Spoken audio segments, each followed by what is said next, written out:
죄송스럽게 부탁하는 모습에 시부모님들은 하나 거슬릴 것 없이 당연한 것 아니냐 명하셨습니다. 새아가 나 가끔 들려 얼굴 비추면 됩니다. 어차피 자는 치 아프고 저희는 야리야리한 여자가 좋습니다. 안 그래도 시꺼먼 것들 바글바글해서 정신없는데 잘 됐습니다. 저놈이 그래도 서글서글하니 욱하는 성질도 없고 하라 하면 일단 해놓고 너무 힘든 거 아니냐고 따지는 놈이니 잘한다 살살 달래가며 힘차게 굴리세요. 바꿔들은 그저 조금 더 오래 좋은 것 보며 사셔야죠. 요즘 시대가 좋아져서 버티면 그까지 병 다 낫습니다. 그때까지 저 녀석 지팡이 삼아 버티세요. 참 좋으신 우리 시부모님. 저 역시 수시로 시댁 찾아뵙는답니다. 아버지는 우리 모녀 셋이 달려들어도 운신에 힘이 드는데 신랑이 번쩍번쩍 들고 움직여주는 덕에 엄두도 못 내쉬는 바깥바람도 제법 쐬시며 투병하는 사람치고 호강하시다 가셨답니다. 그래서 안 그래도 예쁜 내 신랑 더욱 귀하고 감사하죠. 신랑은 산도적 같은 체구에 살집이 도독하니 복스럽게 생겼는데 시댁 가면 이런 덩치가 여섯이랍니다. 막내 도련님은 그 중에 조금 마른 편으로 시댁에서 보면 애잔하니 우리 도련님 몸 약해서 어쩌나 보여기라도 해드려야 하나 싶은데 또 밖에서 보면 훤칠하니 보통 사람보다 머리가 하나 더 삐죽 솟아있습니다. 시댁 식구들 때문에 보는 내 기준이 영 달라진 것 같아요. 시아버지는 몫으로 시댁은 제재소하고 있습니다. 통나무 퉁실한 것을 번쩍 들고 나르기에 어느 날 겁없이 덤벼들었다가 죽는 줄 알았죠. 영 가뿐해 보여 저도 좀 도울까 했더니만 나무는 꿈쩍도 안 하는데 저 혼자 든다고 덤벼들었다가 꽁지 빠지는 줄 알았답니다. 안 그래도 시댁에 가서 어머니 도울래도 세상 금방이라도 깨질 듯이 크리스탈 장식품 대하듯이 제 손목 부러진다며 꼼짝을 못하게 하셔요. 시어머니는 참 격의가 없고 포근하기가 이루 말할 수 없죠. 딸 하나 갖고 싶어서 아이를 내리 6을 낳았는데 다들 뭐 달고 나오더라며 한숨 쉬시며 아들보다 얄쌍얄쌍 순두부 같은 며느리들이 너무 좋다시는 좋은 분이세요. 마지막 낳은 딸은 채 안아보시지도 못하고 보내셔선지 당신 팔자는 딸 대신 며느리 보는 팔자라며 모여도 다들 편안합니다. 형제들이 보는 눈이 비슷한 것인지 동서들도 저처럼 살림은 그저 그렇고 딱히 새침대기나 분란 일으키는 사람 하나 없이 그저 동글동글 느릿느릿합니다. 남편 형제들은 어릴 적 그 혹부리 할아버지한테 속아 넘어가던 도깨비들처럼 장난 잘 치고 다들 장난꾸러기이죠. 혼자 떨어져 있으면 그래도 감당 가능한데 두셋만 되어도 어찌나 하늘로 승천할 기세입니다. 덩치가 있다 보니 발에서 걸을 때도 쿵쿵 소리가 나는데 우리들은 절대로 아파트에서 살 수 없어요. 다행히 친정집은 작지만 마당 딸린 단독입니다. 시댁도 그렇고요. 저번에 시할머니께 세배 갈 때 우르르 몰려간 적이 있었는데 아파트라고 밑에 집 놀란다며 다들 까치발로 사뿐사뿐 발뒤꿈치 들고 걷는데 뒤에서 그거 보고 한참을 웃었네요. 발끝 쪽으로 걸으면 되는 것을 왜들 다 등을 둥글게 말고 엉거주춤한지 곰팅이들이 따로 없었다죠. 남편은 그 중에서도 조금 튀는 편입니다. 그래도 우리 신랑 덕에 친정은 아무렇다는 환자 가족치곤 웃음이 가실 날이 없었어요. 희영아, 내가 우리 사위 때문에 죽기도 바쁜데 웃느라고 힘들어서 저 손길을 못 가겠다. 어디서 저런 사람이 뚝 떨어졌을꼬. 아무튼 내 형용이 보면 걱정은 없어. 우리 맞싸우 참 잘 얻었어. 내가 참 든든해. 내 이제 그만 저승사자 따라가야지 하다가도 우리 형용이랑 더 놀아야지 싶어 힘이 솟는다니까. 아버지는 그렇게 의사들이 선고한 것보다 3년을 재미나게 더 살다 가셨습니다. 죽어가기도 바빠 죽겠다시면서도 옆에서 툭툭 웃겨버리니 아버지 본인도 고통이나 죽음에 대해서 집중하시지 않고 힘내셨습니다. 아버지 가시는 길도 신랑 내 6형제 아주버니 도련님들이 검은 양복 입고 출동해서 3일 내 사건 사고 없이 엄숙한 분위기에서 술 취해 난동 부리는 취객 하나 없이 무사히 치렀습니다. 신랑 내 형제들은 어떻게 봤는지 상조회사에서 쩔쩔매며 장례비며 음식 비고 굳이 말 안 했는데도 알아서 디스카운트 해주더라고요.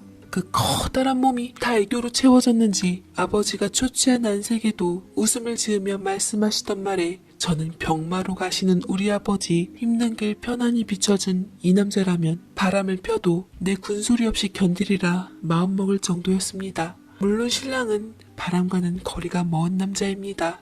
가끔 동작을 크게 하는 바람에 옆에 있다가 본의 아니게 얻어맞는 일이 있긴 하지만 본인이 더 놀라서 맞은 곳을 싹싹 자기 손으로 문질러주는 다정한 남자랍니다.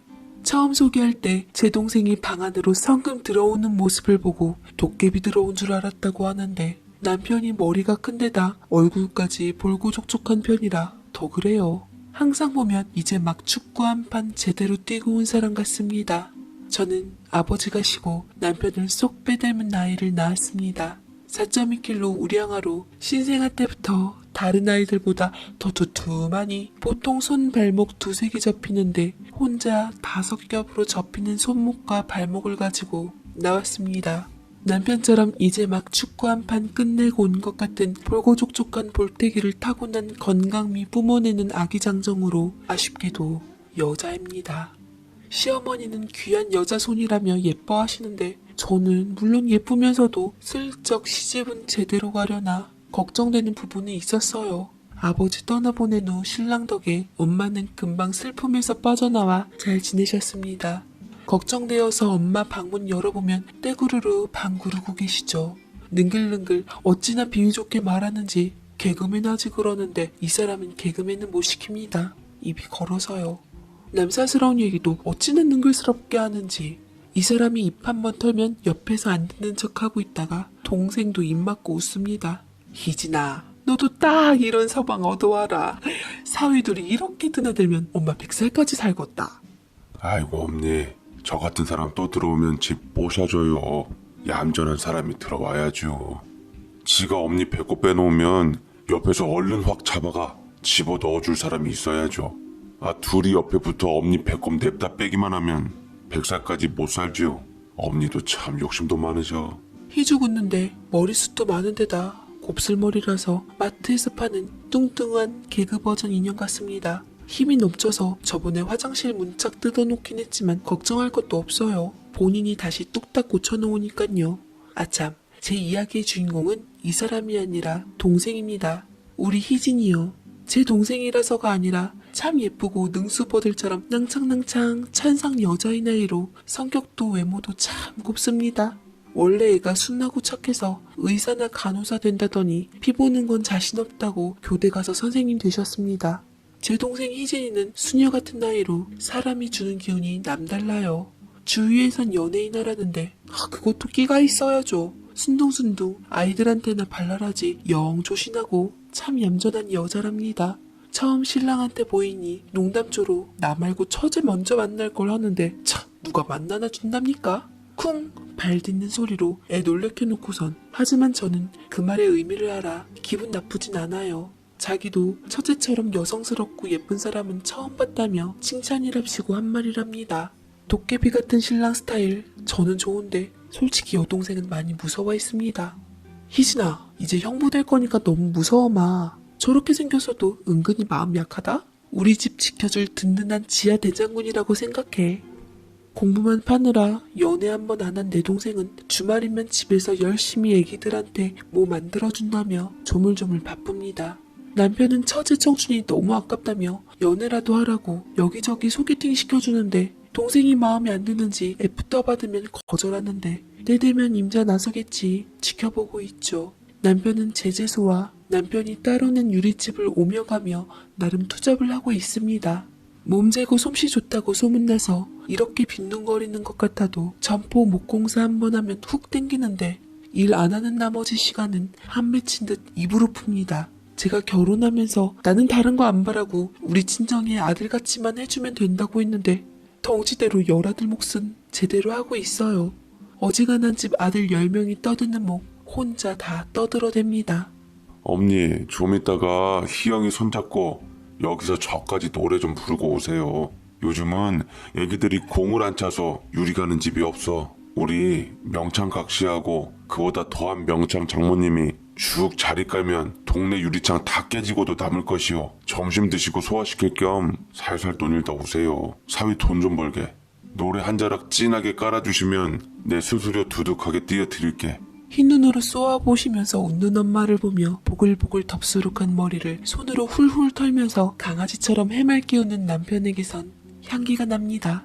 제가 좋아하는 강신재의 단편소설 젊은 느티나무 첫 문장은 그에게서는 언제나 비누 냄새가 난다인데 내 남편에게선 달콤한 딸기향 캐러멜 향기가 납니다. 아, 이놈의 이 인간이 또 우리 딸내미 캐러멜을 주워 먹은 것이었죠. 사람 뜨끔하게 음치인 제 단점을 까발리다니 잘 걸렸다. 이때다 싶어 두툼한 등짝을 치며 버럭했지만 이 둔팅이 제 손이 튕겨난 거에 비해 맞은 줄도 모르는 것 같습니다. 아, 못살아 정말. 민지 캐러멜 손대지 말라고 했죠. 민지 뭐 먹으라고 자기가 다 까먹고 있담? 뭐 먹을 게 있다고 그 쬐끄만 캐러멜을 훔쳐먹어요. 훔쳐먹긴. 한 동 먹어도 기별도 안 가겠구만. 제가 말은 이렇게 해도 민지가 한 잔 빨아먹다가 손으로 쭉 꺼내서 지 아빠 입에 넣어주면 아기새처럼 넙죽 입 벌리고 받아먹는 거 봐서 압니다. 제가 괜시리 뜨집 잡은 거죠. 이건 뭐 반항도 없고 변명도 없고 씩 웃더니만 처제 퇴근하면 모처럼 요리나 시켜 먹자고 해서 또 속없이 두근거리며 동생 희진이를 기다렸습니다. 아니 사람이 5인데 무슨 요리 하나냐며 민지 빼고 두당 요리 하나씩 시켜서 거나하게 판 깔아놓고 먹고 있는데 희진이가 갑자기 그제야 생각난다는 듯이 말을 합니다. 참 엄마, 언니, 형부 나 소개시켜주고 싶은 사람이 있는데 사람이 좋아요. 하기 초에 친구 집 아이 픽업하러 학교 왔다가 봤다는데 한동안 제가 피해서 진지하게 따로 만난 건 얼마 안 돼요. 그런데 엄마한테 미안하지만 형부 같은 사람은 아니에요. 그게 학창시절에 못된 친구들 때문에 많이 힘들었대요. 전학도 가고 그랬다는데 못된 기억이 영 안 가셔서 많이 힘들었었다네요. 다행히 집이 좀 부유해서 어머니가 멘탈 관리에 엄청 신경 쓰셨다고 해요. 그래서 지금은 그냥 평범한 사람이에요. 많이. 말 안 했으면 저 몰랐을 거예요. 그냥 알고만 계시고 말만 조금 조심해 주십사. 귀뜸해드리는 거예요. 아셨죠? 우리는 축하해주면서도 얼마나 상처를 받았기에 30 다 돼가도록 그런 이야기를 먼저 꺼내나 싶어 조금 마음에 걸려 떨떠름했습니다. 하지만 희진이가 처음으로 소개한다는 사람이니 믿고 통보하는 날까지 군소리 없이 기다리기로 했죠. 남편은 행여나 들어올 새사위에게 장모님 사랑을 빼앗길까봐 능청을 떨기도 했습니다. 어머니, 이제 둘째 사위 생기면 이 몸 찬밥 신세 되는 거 아닌가 마음이 착잡합니다. 화무 11홍이라고 제가 오래 해먹긴 했죠. 꽃같은 여인네 셋의 사랑을 받다가 우리 민지까지인데 그래요, 오래 해먹었습니다 제가. 동서는 보나마나 집에 들어와 살 것 같진 않고 처제 나가면 이제 도로 셋이 되는군요. 성이 다 다른 여자 셋이라니. 아이고 제가 웬 복인가 모르겠습니다. 그쵸? 어머니 좋으면서 괜히 부끄러운 척 하시긴. 친정엄마 무릎에다 수박통만한 머리를 얹고 귀파다가 하는 신랑의 쉰소리에 엄마가 에라이 하며 귀개로 빡빡 귀를 긁더니 궁둥이를 탁 때리며 별소리를 다 한다고 퉁박을 주자 그 커다란 덩치로 통 하고 튕겨 일어나서는 안 어울리게 왠지 걱정이 돼서 오버해서 하는 말이라는 소리에 저도 마음이 조금 가라앉긴 했습니다. 희진이가 이제 괜찮다고 했지만 사람 자체로 우중충하거나 상처받은 사정이 느껴져서 마음이 무거웠어요. 우리 입장에선 뭘 어디서부터 어디까지 조심해야 하나 싶은 겁니다.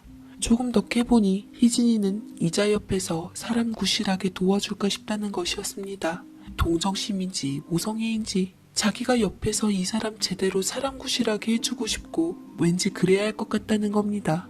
말 들어보니 그 남자는 예전 일로 많이 힘들어 마음의 병이 심했고 그 당시 방황으로 손목에 상처까지 있다고 했더랬죠. 저는 그것도 걱정이라 동생에게 내심 마음을 드러냈습니다. 다른 것도 아니고 여러 번 그랬다며. 나아졌다고 해도 난 좀 그게 걸린다. 있잖아, 니네 형부도 나름 착한 마음 들게 하는 사람이 있었대. 보면 내가 좀 손해보고 싸게 해줄까 하고 성심성의껏 챙겨주고 싶다는 거야. 있는 돈 박박 긁어서 마지막 먹고 살려고 매달리는 사람 말이야. 낡은 점포 임대받아서 보기에도 쾌한 사람이 장사해본다고 덤비면 형부도 안 된 마음으로 미리 가격 내려서 부른다는 거지. 그런데 오히려 형부에게 두고두고 상처 주는 사람이 결국은 그 사람들이래. 이미 깎아서 제시한 돈에 막상 계산할 때 되면 낯색 바꾼대더라. 뒤로 소문내고 바가지 쓴다며 쌍지팡이 짚고 회방 놓는다는 거야. 희진이 네 마음은 알겠어. 그런데 도와주는 것과 내 남편으로 그 사람과 같이 사는 것은 달라. 사람은 늘 그 모습 그 마음으로 쭉 사는 게 아니야. 너로 인해 그 사람이 밝아졌다고 해도 그 우울에 너가 물들거나 다치지 않으란 보장이 없다고. 결혼이 불타는 사랑으로 하는 것은 물론 아니지만 그렇다고 모성애나 안 된 마음에 동정심으로 하는 건 더더욱 아니야. 처제, 내가 보기에도 그 사람은 엄니나 처제 심장 째놓을 사람이지 배꼽 주워줄 사람은 아닌 것 같거든. 사람의 어둠이란 게 내가 직접 겪은 것은 빙산의 일각이지만 무슨 말이냐면 밑바닥이 없어. 훅 순간순간 와. 내 마음이나 배려와는 상관이 없어. 처제한테 보이는 모습 그게 다가 아니야. 더구나 자기한테 나쁜 짓 하는 거 말이지. 이거 두고 보자고. 그게 진심이었다면 그 사람은 처제랑 행복하건 말건 언젠간 돼질 거야. 그 이야기를 관심 끌려고 한 거면 그것도 남편감은 아니다. 뭔 말인 줄 알아? 제대로 된 남자는 그런 얘기 절대 내가 갖고 싶은 여자한테 안 해. 알아? 처제, 나는 아직도 방구 낄 때 나가서 낀다. 나는 엄니나 섹시 앞에서 좋지 않은 모습 안 보이고 싶어. 그게 남자지. 엄마는 우리 부부가 총대 메고 말하니 가만히 입 다물고 계셨습니다. 우리가 보기엔 연애 감정이 아니라 일종의 사명감에 빠진 걸로 보이지만 뭐 일단 그 사람을 한번 보자 했죠. 그러나 숨이 턱 막힐 정도로 긴장하며 기다리던 희진이의 문제의 남자는 막상 만나니 맥이 탁 풀릴 정도로 서글서글하고 세련된 데다 어찌나 매끄럽게 말을 잘하는지. 우리 신랑이 돌쇠 타입으로 구수하고 투박한 달변가라면 희진이 남자친구는 양반가 도련님 타입으로 말을 조리 있게 잘하더라고요. 드라마에서 나오는 실장님 타입으로 샤프한 그 남자는 제가 보기에도 괜시리 설레게 만드는 묘한 냉정한 매력이 있었습니다. 우리 형용할 수 없는 주책바가지 형용씨는 주거니 받거니 말이 통하는 데다 형제들과는 또 다른 세련된 예비 동석감에 홀딱 빠져서는 불안감이나 질투고 뭐고 다 있고 그저 우리 예쁜 처제 눈에 눈물 나지 않게 잘 부탁한다며 연신 수다산매경이었습니다.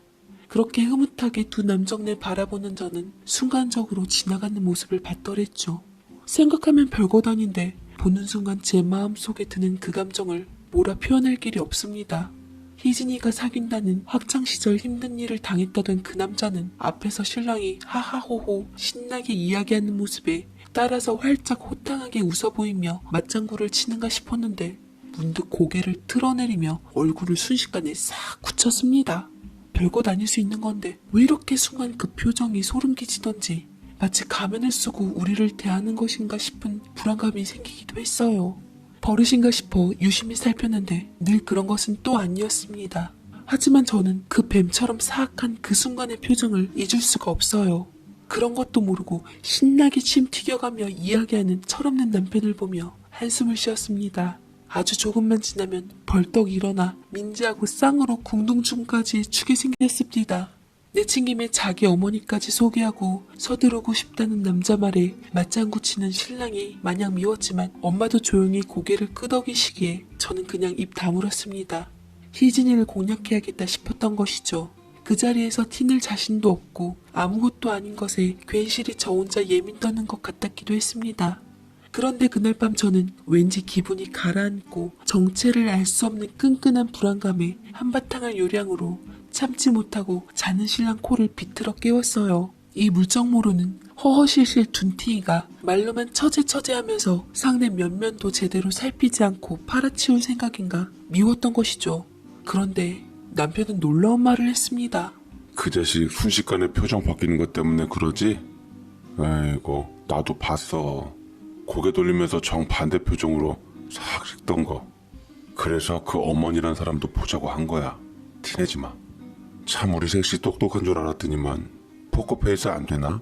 우리가 바보처럼 모른 척해야 상대방이 본 모습을 보이는 거야.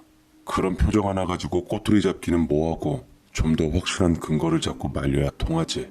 어머니나 처제한테는 나중에 확실해지면 상의해야 할 거고 초장부터 말도 안 되는 이유로 반대하면 확 불붙어버리지. 처제는 첫 연애 처음 만나는 놈이라 어차피 함부로 행실하진 않을 거고 그 어머니란 사람도 만나보고 살살 뒷조사도 해보고 하자고. 나 바보 아닙니다, 희영씨. 저는 제가 말도 안 꺼낸 희진이 남자 표정 바뀌던 것을 말하며 굉장한 지렛과 같은 멘트를 아무렇지도 않은 듯이 누운 채로 잠에 취해서 웅얼웅얼거리는 이 도깨비 같은 남자를 한참을 들여다봤습니다. 봤던 것입니다. 내 신랑도. 어쩜 그러면서도 바보처럼 히히거리며 그자에게 앵겨들었을까요? 이 남자는? 곰팅이라고 불리는 곰도 꿀훔쳐 먹을 때는 기가 막히게 머리 굴린다는데 내 신랑도 형부라고 이쁜 처제 데려갈 놈에 대해서 촉을 바짝 세우고 있었구나 싶어 제가 꼬집은 데를 미안해서 손바닥으로 살살 풀어주었습니다. 남편 말대로 서둘렀다가 괜시리 긁어 부스럼 만들어 딱히 불타는 것 같지 않은 희진이가 진심으로 타오를까봐 그래 천천히 그 시절 남자 옆에서 도왔다는 어머니 면면도 보고 주변 친구들 면면도 보자 불안하고 찝찝한 마음을 그 마음으로 누르고 있었더랬죠. 희진이는 연애를 한다고 해도 제 시간엔 늦지 않게 째깍째깍 들어왔는데 첫 연애이기도 하고 이제와 서두를 것 있냐는 것이었어요. 남자 속은 몰라도 그래 이렇게 된 거 제대로 된 초야를 치르거라. 저는 쾌재를 부르며 반겼습니다. 그런데 상견례 잡고 한참 심란할 무렵에 희진이에게 스스로 해답이 찾아들었어요. 2주도 안 남은 어느 날 학교로 누가 찾아왔는데 머리가 복잡해서 식구들이 같이 만나주었으면 한다는 것입니다. 희진이는 이분 때문에 퇴근 도와주려는 남자를 약속 있다고 따돌린 모양인데 지금 만나는 그 남자 얘기란 말에 눈이 번쩍 뜨여 누가 볼까 싶어서 모셔오라고 했더니 피골이 상접한 어두운 표정의 아저씨가 따라오셨습니다. 내가 그놈이 좋은 처자 만나서 요즘 귀에 입이 걸렸다는 소리를 듣고 찾아왔습니다. 우리의 친구들이 문병 왔다가 얘기해 줍디다. 그놈들은 또 어떻게 알았겠습니까? 놈이 어울리던 놈들 아가씨한테 들키면 안 된다고 따돌리고 이제와 나쁜 놈 취급하니 분하다고 여기저기 주워 섬긴 모양입니다. 초등학교 3학년 미혼 여다님이 그렇게 참하고 아직도 남자랑 연애도 한번 안 해본 천연기념물이라고 그렇게 으스대더니 기어이 꿰찼다고 지 입으로 그렇게 사진 돌려가며 자랑한 모양입니다. 아가씨 그놈하고 사귀는 거 어디서 무슨 말하고 뭘 먹었는지까지 그 어울리는 놈들은 다 알 겁니다. 희진이는 일단 이 전모를 듣고 놀라서 우리에게 연락한 것입니다. 놀라기는 했지만 속으로 혼자 끙끙 앓지 않고 이렇게 실시간 공유해주니 고마웠습니다.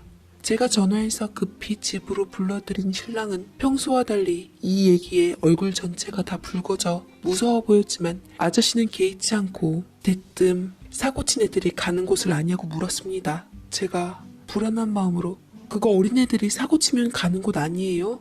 답하니 맞아요. 그렇지만 아무나 가는 곳이 아니죠 말하시는데 반문하면서도 심장이 쿵하고 내려앉았지만 희진이에게 들은 나쁜 놈들에게 힘든 꼴을 당해 불운했다던 그 남자의 이야기와 다른 전개에 정신을 차릴 수가 없었습니다. 몰랐을 거 짐작했습니다. 놈이 물론 말 안 했겠죠. 서류도 없고 기록도 없으니까. 이 선생님도 놀라는 모습에 내가 혹시 싶어 직접 찾아온 겁니다. 내 새끼 그렇게 만든 놈이며 그 애미가 뻔뻔하게 지금도 잘 먹고 잘 사는 꼴도 피눈물 날 지경인데 힘든 학창시절 때문에 고생했다며 불쌍한 척하며 접근을 해요? 놈이 낚은 이번 여자하고는 진짜 결혼까지 갈 거라는 소리가 놈들 무리에서 소문나고 제 귀까지 들어왔습니다. 그래 그 밥에 그 나물이라고 똑같은 것들이려니 하다가 애먼 아가씨 신세 망칠까 싶어 혹시하고 찾아갔더니 맨눈으로 봐도 그쪽하고는 거리가 멀어 보이는 사람이라 나 자신도 애비된 입장으로 신뢰를 무릅쓰고 덤벼든 겁니다. 모든 것이 거짓이라는 희진이의 남자친구, TV에서 보던 멋진 실장님 같던 남자의 과거, 이 어르신 이야기가 사실이라면 사고에 말려들어 피해를 본 사람은 따로 있다는 이야기입니다. 그거 어지간히 불량스럽지 않으면 갈 수도 없는 곳이잖아요. 어린 나이에 벌써 콩밥을 먹었다니 저는 한 번도 본 적도 상상한 적도 없어서 감이 안 왔습니다. 그놈 때문에 아내는 화병으로 5년 전에 죽었어요.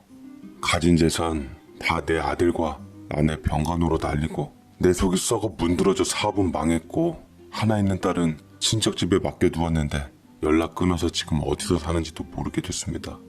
그런데 그놈은 희희낙낙 평범한 회사원인 척 살며 도리어 지가 학교 다닐 때 피해자처럼 접근해서 순진한 여자 얻었다고 자랑한다는 소리를 아들 친구들이 해줍디다. 그놈과 같이 그곳에 들어간 놈들 살살 끊어내며 들키니까 결혼식에도 오지 말라고 했답디다. 그래 그 기회에 한판 놀아제낄 건수 놓친 놈들이 불만이 이만저만 아니랍디다. 그 소리에 결혼할 아가씨는 모르겠다 짐작하고 찾아온 겁니다. 안 믿기죠? 그렇죠? 제 말을 믿건 안 믿건 상관없습니다. 저는 일단 말 전했으니 이 다음에 벌어질 일은 그쪽 소관입니다. 더 자세히 알고 싶으면 연락하라고 전화번호를 알려주시고 일어나는 아저씨를 말릴 틈도 없이 남편이 따라 일어섰습니다. 어머니, 처제, 우리가 모셔다 드릴 겸 못다 들은 이야기 듣고 올게요. 식사들 챙겨 드시고 계세요. 가시죠 어르신, 제가 모시다 드리겠습니다. 참 쉽지 않은 말씀 해주셨는데 믿고 안 믿고가 어디 있겠습니까? 그저 감사하죠. 어르신 저녁은 드셨습니까? 아드님이 아프신 모양인데 어디 얼굴 볼 수 있으면 뵙기도 하고. 옆에 착 붙어서 팔짱을 탁 끼고는 잔뜩 긴장한 어르신한테 곰살궂게 다가가니 표정이 점점 풀리시더라고요. 가는 길에 설렁탕 집에 난데없이 차를 척 세우고는 자기는 배가 고프면 손가락도 움직이질 못한다며 냉큼 내려버리니 우물쭈물 어르신도 따라 내려 뜨끈한 국물에 밥 한 공기를 말아 훌훌 비웠습니다. 신랑은 어르신께 안 그래도 그 자식이 처음 처제 따라온 날 뺀지르르한 행색으로 잘 웃는가 싶더니 순식간에 우리 안 보는 줄 알고 뱀처럼 표정 바꾼 이야기를 하며 의심하던 중이어서 얼마나 감사한지 모를 거라며 이제 심약한 장모님도 당사자인 처제도 없으니 하실 말씀 허심탄회하게 하시라며 힘을 불어넣어 주었습니다. 나올 때 보니 언제 주문했는지 커다란 설렁탕을 포장해서 들고 나오면서 우리끼리 먹으면 쓰냐며 씩 웃어 보이니 어르신이 기가 막힌 듯이 웃어 보이셨습니다. 어르신, 참 그놈이 뭔가 있다 싶긴 했지만 말씀 들으니 놀랄 노자입니다. 아니 무슨 그 어린 나이에 콩밥, 대체 뭔 짓을 했기에. 아니 저 학교 다닐 때 그 동네방네 포기한 놈들도 어지간하면 훈방에 근신 처분 받는 게 전부인데 도대체 뭔 짓을 했기에 콩밥을 먹었느냐 말이죠. 거기는 누명을 써도 가기 힘듭니다. 막말로 서울대보다 가기 힘든 게 그곳 아니냔 말이죠. 저 이날 이때까지 한 번도 본 적 없는데 그놈이 그 콩밥 먹는 거 출신이라고요? 아, 사인이라도 받아놓을 것을 대단한 분을 몰라뵀네. 어르신, 그래서 아드님은 어느 정도 안 좋습니까? 아내분이 그렇게 화병으로 가시고 가세가 기울 정도면 크게 다치신 모양입니다. 제가 얼굴 뵈면 실례겠지요? 어르신은 대답 없이 창밖만 보시고 한숨을 쉬셨는데 안내하시는 대로 골목골목 굽이굽이 허름한 빌라 앞에 세우라고 하시더니 당신 아들을 보고 싶으면 내리라고 하셨습니다. 그 소리에 냉큼 설렁탕 봉지를 주워들고 내리더라고요. 저는 차마 용기가 안 나 잠시 망설였다 따라 내렸습니다. 지하로 내려가 문을 여니 컴컴한 데다 미묘한 지하실 냄새가 났는데 신랑이 어르신이 안방으로 들어가 아드님을 보는 동안 자기 집이라도 되는 양 부엌으로 가더니 설렁탕을 담아내기에 제가 얼른 붙어서 냉장고에서 이것저것 꺼내 차렸습니다. 텅 빈 데다 시대신 김치 쪼가리하며 어르신 자신은 댁에서 거의 식사를 안 하시는 듯 했고 아드님 전용 음식인지 밀폐 용기로 된 곳에 그럴듯하게 담겨있는 음식이 어울리지 않게 담겨 있었습니다. 상을 번쩍 들고 어르신 들어가신 방으로 들어가니 목이 어깨로 들러붙은 듯 기우뚱하고 한쪽 머리가 유난히 온폭 파인 남자분이 이불을 덮고 벽에 기대앉아 계셨습니다. 실례합니다. 저 어르신 후배됩니다. 어르신께 이야기 듣고 왔습니다. 실례 좀 하겠습니다. 오늘 저 때문에 저녁 식사가 늦어지셨습니다. 죄송해서 뭘 좀 사왔는데 좀 드셔보세요. 어르신이 숟가락으로 떠주자 맛이 괜찮았는지 연신 오물오물하며 아기처럼 잘 받아드시는 32살이라는 아들은 저희를 그렇게 바라보고 있었습니다. 아드님은 긴 시간 누워있었는지 근육이 다 쪼그라들어 체구는 채중학생 정도밖에 안 되어 보였고 길쭉하게 뼈만 남아있는 상태였죠. 얘가 내 아들이요.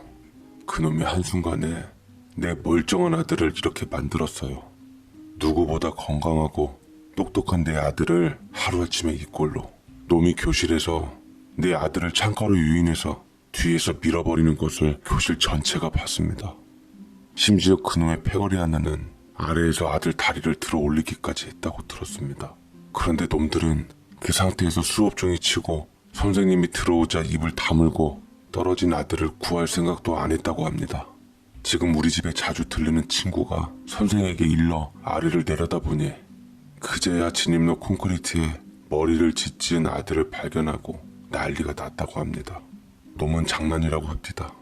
머리가 터져 뇌수가 흘러나온 내 아이를 보고도 그냥 장난으로 친 건데 아들이 넘어진 거라고. 오죽하면 놈을 도운 놈이 겁나서 놈이 아들 다리를 들어올려 떨어지게 하라고 사주했다는 말을 풀었는데도 그저 장난으로 그럴 줄 몰랐다고 합니다. 놈이 주동자고 두목이었어요. 내 아들이 재수없다고 그랬답니다. 그러고는 억울하다며 그놈이 그놈 스스로를 힘들게 하는 소동을 벌이더군요. 한날은 미안하다며 그랬죠.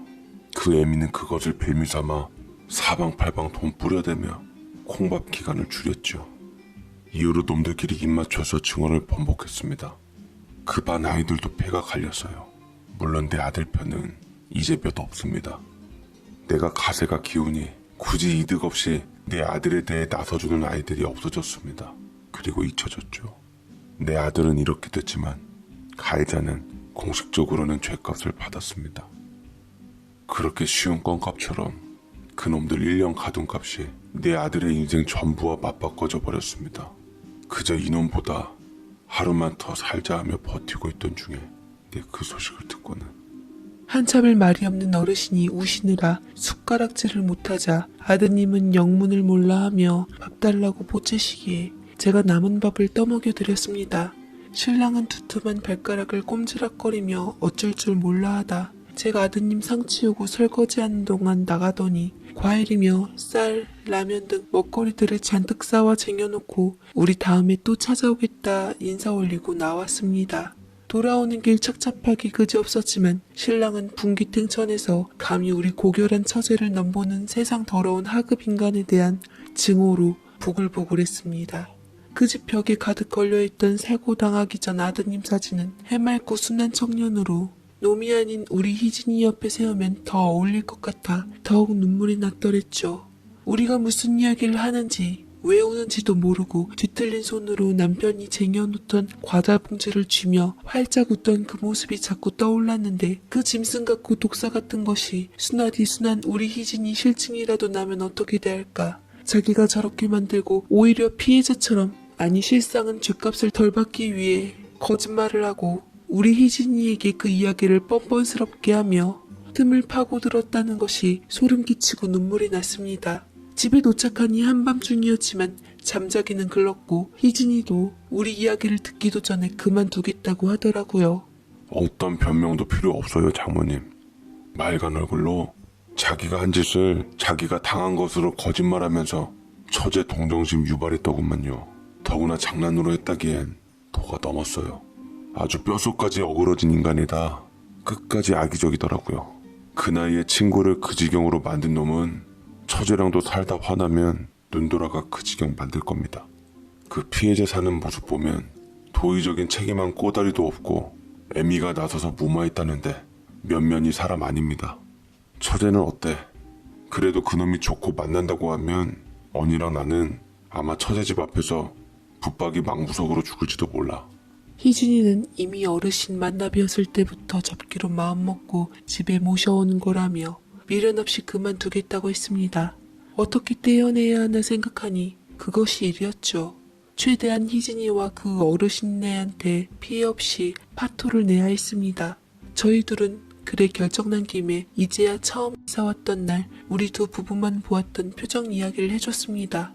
그거 보고 안 그래도 형부가 지켜보던 중이라 하니 동생도 어깨를 털면서 그런 사람 제일 싫다고 동의를 하더라고요. 신랑이 삐질까봐 말은 했지만 사실 저는 우리 민지 보고 입에 침도 안 바르고 미녀라는 소리를 하는 것 보고 이상한 사람이란 의심을 하긴 했습니다. 이제 5살 꼬마에게 할 소리는 아닌데다 우리 민지는 차라리 미남이면 미남이지 미녀는 아닙니다. 출근한 희진이는 잠잠하고 집에서 열심히 그 자를 어떻게 떼어내나 고민하고 있는데 난데없이 신랑한테 전화가 왔습니다. 자기가 지금 희진이 그 남자한테 맞고 있으니 와달라는 겁니다. 하도 얼토당토한 소리라 무슨 소리냐고 물으니 대답 대신 아악하고 자지러지는 소리가 나 바로 끊고 신랑 유리가게로 내달렸습니다.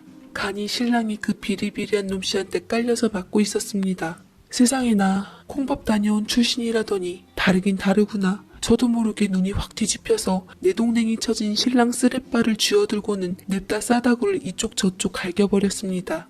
신랑은 덩치만큼 발도 커서 330mm인데 이건 뭐 손에 쥐고 멀리서 손 뻗어서 흔들기만 해도 뺨에 착착 붙더구만요. 저도 그 사람한테 당한 피해자를 직접 본 상태라 인간 같지 않았고 그 깡마른 피해자 아버님이 생각나서 신랑 복수라기보다 더러운 벌레에 반응하는 사람 같은 본능적인 전투력이었죠. 얼굴도 못 봤지만 어미란 것도 이렇게 허우대 멀쩡하게만 키워낼 게 아니라 사람 속을 키워야지. 그 일 무마하려고 얼마나 난리를 쳐댔을까 생각하니 토악질이 나서 신랑 항공모함 같은 쓰레빠 바닥으로 열심히 면상을 쳐댔습니다. 그런데 이놈 밑에 깔려서 아까까지만 해도 죽네 사네 했던 신랑이 가뿐한 표정으로 절 보며 시익 웃고는 눈을 찔끔하는 겁니다. 그럼 그렇지. 이 뼈다구한테 깔릴 리가 없다 했습니다. 저는 신랑하고 놈에 대해 이야기하던 말이 생각났더랬죠. 심각하게 너 뱀이지 하면 그래 나 뱀이다 어쩔래. 달려들어 우리를 물게 뻔하니 바보전법으로 밧줄이나 하면서 돌돌 말아 휴지통에 버릴 생각인 것이죠. 뭐하는 짓이야 이 못된 것이? 어따 대고 내 신랑한테 손을 대니? 우리 연두부 같은 내 신랑 다치면 책임질 거야? 안 그래도 시원찮은 사람을 그렇게 냅다 깔고 앉아서 주먹을 들이대? 내려와 내려와. 너 당장 내려와.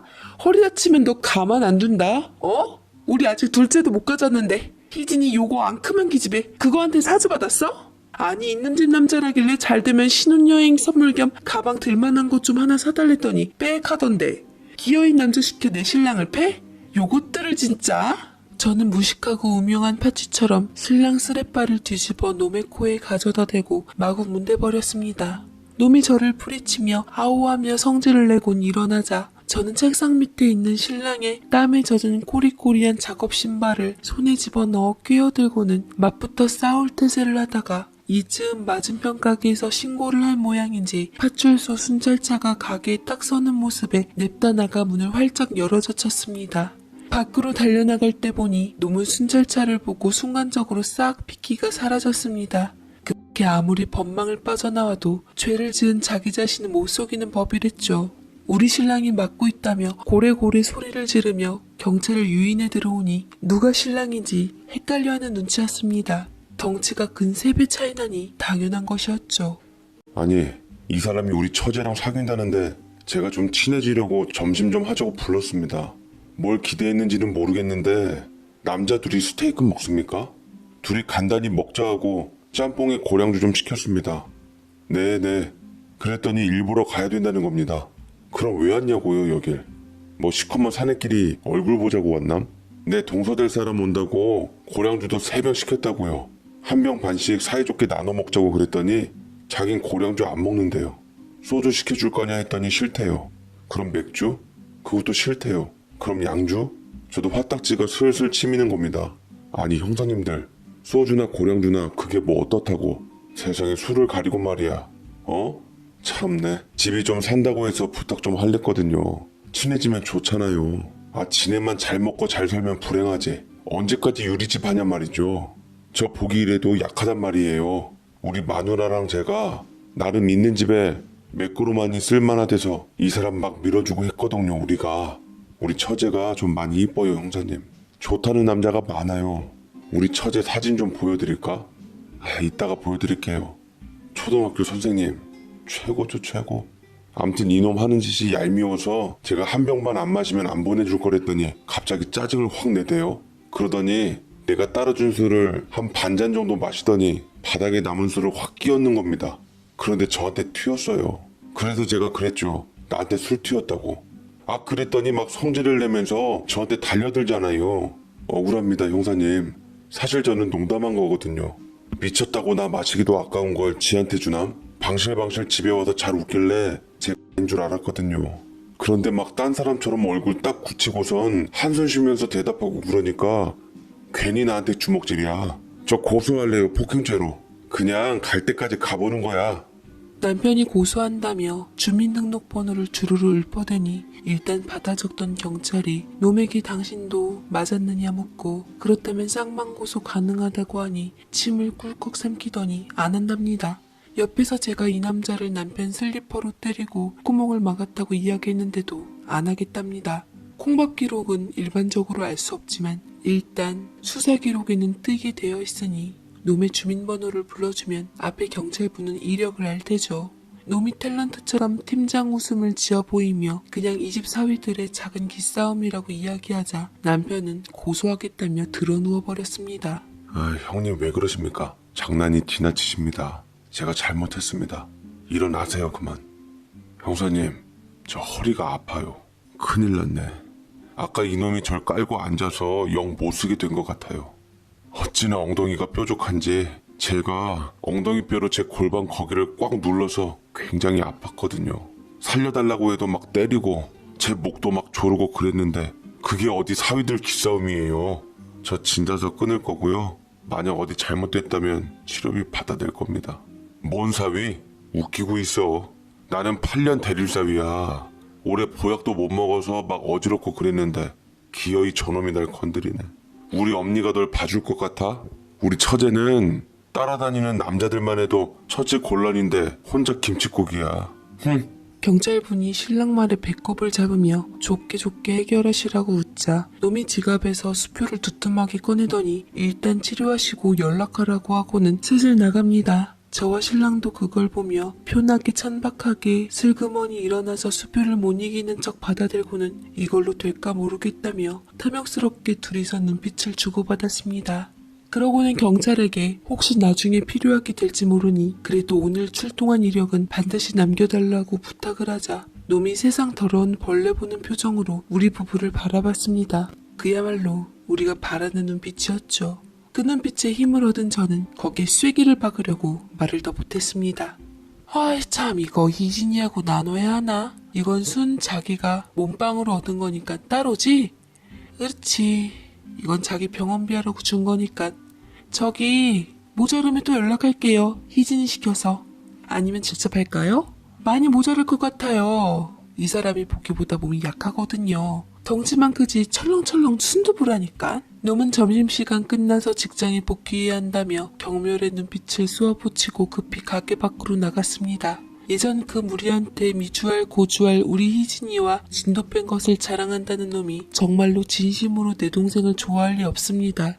추잡한 놈이 그동안 어울리던 무리와 다른 순결함에 이끌린 것이겠죠. 하지만 우리가 있는 한 어린 반푼어치도 없습니다. 우리는 대놓고 돈을 노리는 문자를 하며 그 바닥에서 구르면서도 또 그 바닥 생리는 무척 싫어하는 놈의 치를 떨게 만들었습니다. 희진이에게도 아무 말 말고 형부와 언니가 찾으니 전화 바란다는 말만 정신나간 사람처럼 쉬는 시간마다 보내라고 했습니다. 놈에게선 답이 없었죠. 이도 못 믿어와서 한동안 남편과 제가 희진이 출근과 퇴근을 시켰습니다. 만약 놈의 과거를 우리가 알고 있다는 것을 들키면 이판사판으로 나올 수 있기 때문에 우리 부부를 이쁜 희진이를 이용해 뜯어먹으려는 추한 언니 부부로 알게 해야 했습니다. 희진이는 편해서 좋다면서도 놈이 말 한마디 없이 곧바로 떨어져 나간 것이 신기한 눈치였죠. 차마 놈이 뒷구멍으로 한 짓을 자세히 얘기하지 못하고 그저 형부하고 트러블이 있다고만 알려주었습니다. 신랑은 놈에게 받은 돈을 어르신이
동생에게 드렸어요. 크다면 큰 돈이고 적다면 적은 돈이었지만 그냥 우리 동생 구해준 값이다 생각하고 받아달라고 말씀드렸습니다.